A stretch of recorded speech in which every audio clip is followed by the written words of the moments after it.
Baik, Assalamualaikum warahmatullahi wabarakatuh. Apa kabar sahabat pemirsa Aku Mataku TV dimanapun berada? Berjumpa kembali bersama kami dalam podcast Aku Mataku.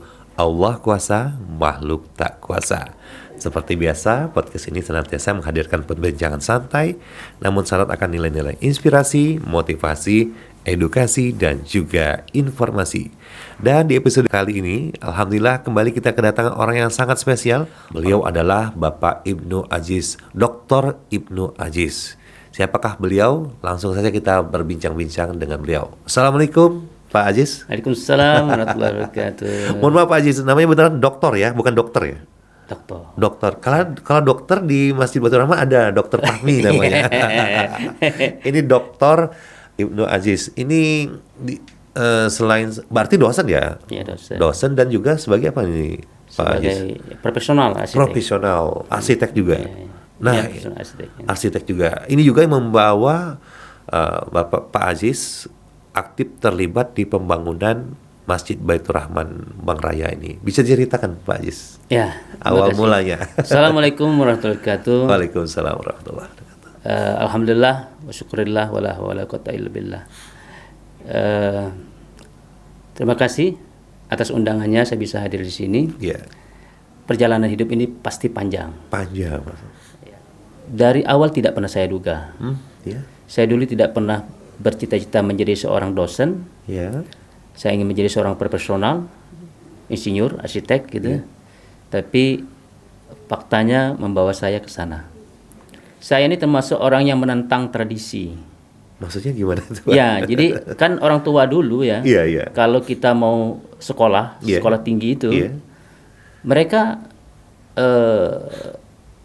tidak percaya bahwa anaknya itu misalnya akan menyelesaikan pendidikan itu dengan baik. Oh. Karena apa? Iya, iya. Karena banyak contoh anak-anak yang sekolah tinggi itu Ya. tidak selesai. Yang menjadi beratnya itu ketika orang yang paling dekat dengan kita, misalnya keluarga, itu tidak merestui. Iya, iya, iya. Jadi mungkin keterbatasan pengetahuannya, sehingga dia tidak percaya. Nah, saya mendobrak itu. Iya. Jadi saya katakan sama keluarga, sama orang tua, yang penting doakan saya Iya. hijrah tadi ya, Oh iya, iya. dari desa ke kota itu, sekolah itu. Iya. Setelah itu kamu antarkan saya di sana. Setelah itu ya sudah tinggalkan saya dan doakan saya. Oh. Jadi permintaan Pak Aziz sebenarnya sederhana sekali, Pak ya. Sederhana sekali. Yang penting mohon ridhonya gitu. Setelah itu antarkan, setelah itu biarlah saya mau nantinya cari uang kemana, biar gitu. urusan saya Ya, gitu ya. urusan saya. Yang penting minta doain. Ya, gitu walaupun ya. faktanya kan orang tua kan pasti ya memikirkan anaknya. Iya, pastilah pasti itu. Kenapa saya sampai saat ini profesi saya ya saya fokuskan kepada membangun masjid. Oh, jadi spesialis gitu, Ya, Pak? jadi saya fokuskan begitu ya. Oh iya, iya. Jadi tentu ada latar belakangnya. Jadi ketika saya melihat fenomena masjid yang dibangun oleh masyarakat, itu banyak sekali permasalahannya. Di antara permasalahan utamanya itu adalah masjid yang arah kiblatnya itu tidak tepat lagi. Bergeser berapa Bergeser derajat? ya. Jadi antara 10 sampai 20 derajat bergeser ke arah kanan, rata-rata ke arah kanan. Ya, tidak ada ekspertis Ya, tidak ada perencanaan, tidak ada konsep. Iya. Nah, rata-rata seperti itu. Karena katanya kalau menggunakan tenaga ahli itu biayanya mahal. Nah, mereka tidak mau, bukan tidak mau, ya tidak mampu membayar. Untuk membangun saja mereka butuh dana, mencari dana gitu kan. Bagaimana mau membayar tenaga ahlinya, membayar arsiteknya? Untuk membayar hal fisik aja tuh mikirnya kemana-mana ya. Nah, gitu kan. Apalagi membayar konsultasi. Konsultasinya gitu. Mending langsung fisik aja dah. Iya. Seadanya gitu. Nah, melihat permasalahan itu, maka saya ketika itu ya, ketika saya tamat S2 arsitek itu, saya bercita-cita ingin membangun masjid minimal 100 masjid selama saya hidup. Iya. Karena saya ngitung nih, ketika umur saya sudah 50 tahun, mestinya saya sudah membangun 30 masjid.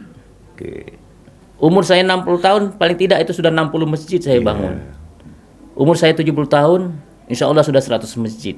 Itu targetnya, Pak. Itu target saya. Jadi mungkin kalau Allah ingin mencabut nyawa saya, ya kan? Saya doa, ya Allah, jangan kau cabut nyawaku. Ya kan? Sebelum selesai 100 masjidmu kubangun. Masya Allah. Ya kan? Nah, jadi itu cita-cita saya. Dan alhamdulillah sekarang ini sudah 30-an masjid ya, sudah hampir 36 masjid, baik itu masjid yang sedang direnovasi, pembangunan baru.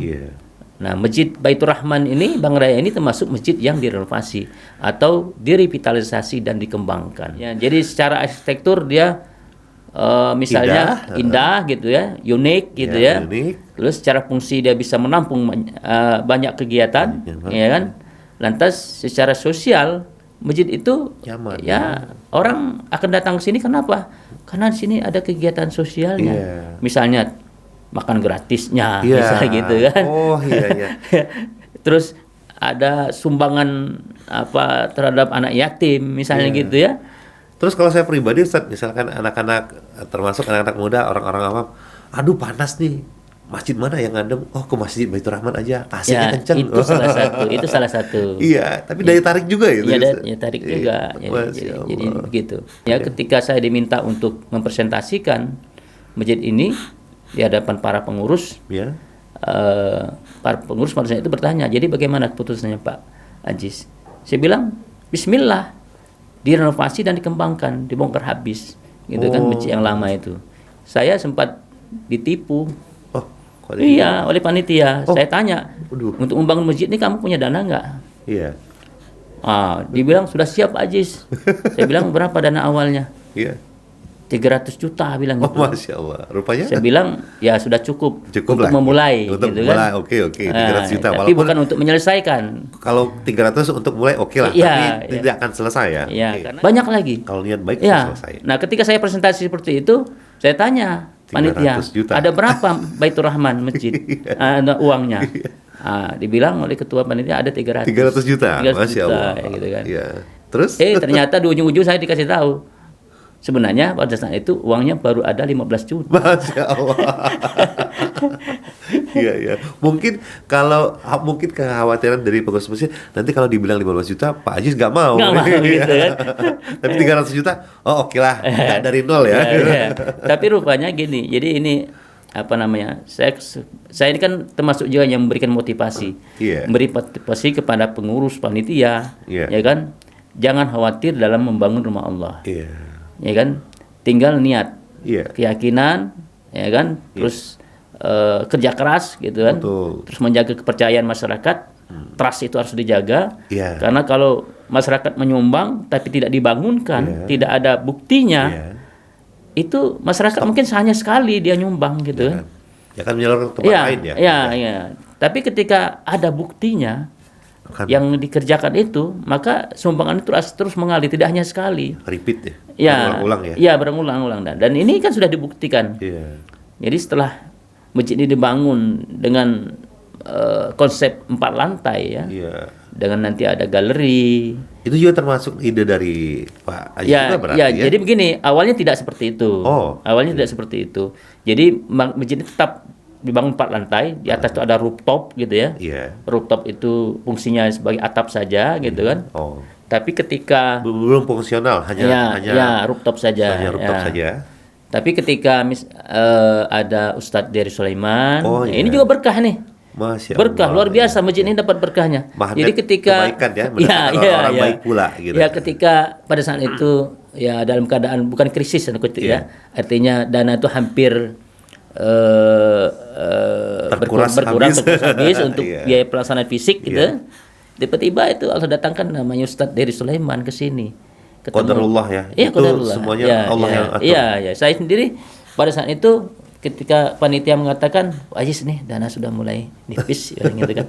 Saya bilang, insya Allah nanti akan ada orang yang datang ke sini, entah siapa. Itu akan membantu kita. Sudah ada keyakinan. Sudah ada. Dan itu sudah saya buktikan banyak di antara masjid-masjid yang saya bangun.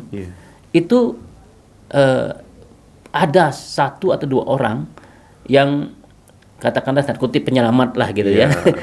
Ketika Allah kirimkan. Ya kan ketika panitia merasa sudah mulai agak down ya.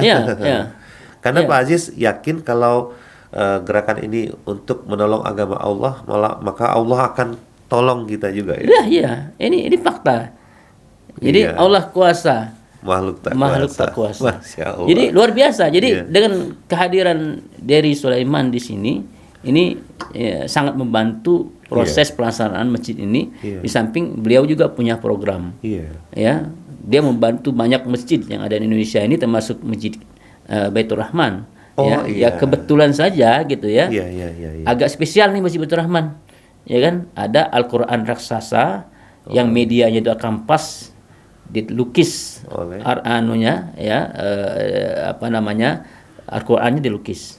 Karya Ustadz dari Sulaiman. Masya Allah. Dan ini luar biasa, dan beliau subhanallah begitu kita datang melihat kondisi masjid ini gitu ya. Beliau tertarik dan ketemu dengan di antara dengan saya, samping dengan Pak Ketua, panitia yang lain. Dia menyampaikan ide gagasannya, lantas kita respon. Ya kan? Saya respon sehingga awalnya masjid ini tidak ada galeri, kita rancang, buat galeri. Jadi lantai bawah ini diantaranya juga sebagai galeri nanti, dan nanti bisa jadi gedung, jadi ruang serbaguna. Tapi fokusnya nanti itu di lantai atas rooftop, di samping juga nanti di lantai 2 nanti kita kita pajang juga. Nah, jadi tapi lantai satu ya, ini lantai dasar gitu. Lantai satunya itu ya sebagai ruang utama untuk sholat gitu ya. Nah, jadi perubahan itu ya juga menurut saya ini sebagai arsitek gitu, kita melihat kebutuhan. Jadi sesuai dengan kebutuhan ya masih bisa kita kembangkan. Ya alhamdulillah masih bisa. Saya memberikan apresiasi kepada pengurus sampai dengan saya ini tetap istiqomah lah dalam membangun rumah Allah ini, dan yakin gitu ya bahwa tidak ada masjid yang tidak akan selesai. Ya, insya Allah masjid ini mungkin 2 tahun lagi selesai, insya Allah. Dan itu paling juga lama ini ditentukan juga oleh pimpinannya, leaders ya. Masya Allah. Apapun sebuah rencana kegiatan itu, leader menjadi penting. Nah, di sini alhamdulillah ada nama seorang ada Pak Najib Asmani, Dr. Najib Asmani yang menjadi ketua leader, pengurus masjid ini, sekaligus ketua pembangunan yang fokus perhatiannya dicurahkan untuk masjid. Masya Allah, Nah, ini juga yang mendorong sehingga masjid ini dapat dilaksanakan sesuai dengan target, sesuai rencana itu ya, sehingga insya Allah tercapai. Jadi dibantu oleh semua yang terkait pihak jemaah yang ada di sini, pengurus ini sinerginya sangat baik. Sinergitas yang luar biasa. Luar biasa. Ada Pak Aziz, seorang arsitektur yang spesialisasi, bukan hanya dokter ya, dia ada spesialisasi, ada dokter kandungan, dokter anak, ini spesialisasi masjid ya, Masya Allah. Insya Allah. Kemudian ada juga Ustadz Dery Sulaiman yang dikirimkan Allah secara tiba-tiba ke sini untuk membantu, dan juga di Mukimin sendiri sudah ada seorang leader yang sangat luar biasa, Pak Najib sebagai takmir ini yang juga tetap mensupport dan selalu mengapresiasi juga ya. Misal Pak Aziz pengen ini diapresiasi. Saling kita saling isi. Saling isi mana baiknya kita komunikasikan. Ya kan, kita rencanakan, dilaksanakan. Ya, pokoknya apa saja yang ada di sini itu semuanya dilaksanakan secara musyawarah, mufakat, kolektif, kolegial, tidak diputuskan oleh satu orang. Komunal, bukan personal ya. Jadi Pak Najib seperti itu. Konsep yang ia bawa gitu kan. Jadi apapun yang kita putus, yang dibuat di sini adalah hasil komunikasi, hasil diskusi, hasil musyawarah, gitu kan, baru dibangun, baru dikerjakan, gitu kan. Hingga kalau misalnya ada kesalahan, ya kesalahan bersama gitu, bukan kesalahan satu orang kan, dan mudah-mudahan bisa diselesaikan bersama secara musyawarah.